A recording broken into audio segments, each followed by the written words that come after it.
For many London residents, the COVID-19 pandemic brings back memories of being stuck inside the home.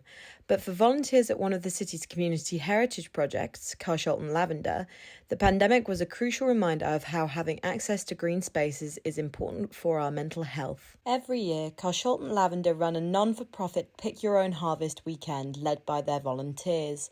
During this year's event, I caught up with Paula, the chair of the Carshalton Lavender Committee, to hear her thoughts on how the project has developed over the years. Carshalton Lavender on this site was set up in about 1996. They decided to bring back one of the land-based heritage industries. Lavender was one that they thought would grow easily, grow well in this area because it had been a lavender area 100 years before, but also it was easy to process and that we'd be able to make oil from it relatively easily without major motor engineering. So it was set up then, planted out by prisoners initially, who grew all the first cuttings, and then it's been maintained as a volunteer project ever since. So 25 years of being open to the public and a little bit longer before that in prep.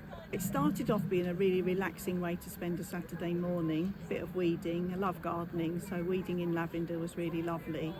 But gradually I've taken on more responsibilities. One of the reasons that most people come and do some volunteering on a Saturday morning, which is our regular session, is that they're having a little trouble, wanting a little bit of respite or wanting to make some social contact. Different people come for different reasons, but usually because it adds rest, relaxation, social time and physical labour, which is good. Before the pandemic, we probably had 4 or 5 people coming regularly on a Saturday, and I think now we have 10 at least on a Saturday. We have had more, partly due to the pandemic and people just shifting the way that they want to spend their time. I mean, you can tell by the amount of enjoyment that's going on behind me that people love to come, and they come in, and when it's blue like this, it just makes you go, whoa, look at that. Carshalton Lavender celebrate their annual harvest weekend with a host of activities, including live music and Morris dancing.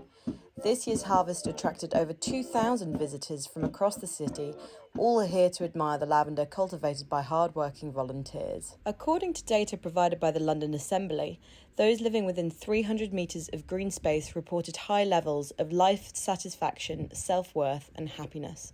The same report suggested that while Greater London is over 47% green space, over half of that is private land.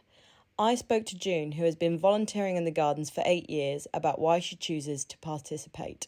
I moved to the area about 20 years ago and saw these lovely purple signs that said, pick your own lavender, all in beautiful purple and calligraphy, and I thought, that's gorgeous, I love calligraphy and I love lavender, so I thought that's the event for me, and I've come every year since. Eventually I thought, perhaps I ought to volunteer, because I think this is a really nice thing and I want to keep it going. During that time has included the time of COVID, but this was something that we could do once we were allowed out of the house. This was something because we could easily be within 2 metres distance and still do the weeding and still do the pruning. And just being among the lavender, being here quiet, being in the open air, it's a lovely place to be. What could be nicer, really? While for many, the COVID-19 pandemic is a difficult time to look back on, it has influenced a broader appreciation for the great outdoors. Initiatives such as these are important social investments, but they should also be considered as imperative for public health.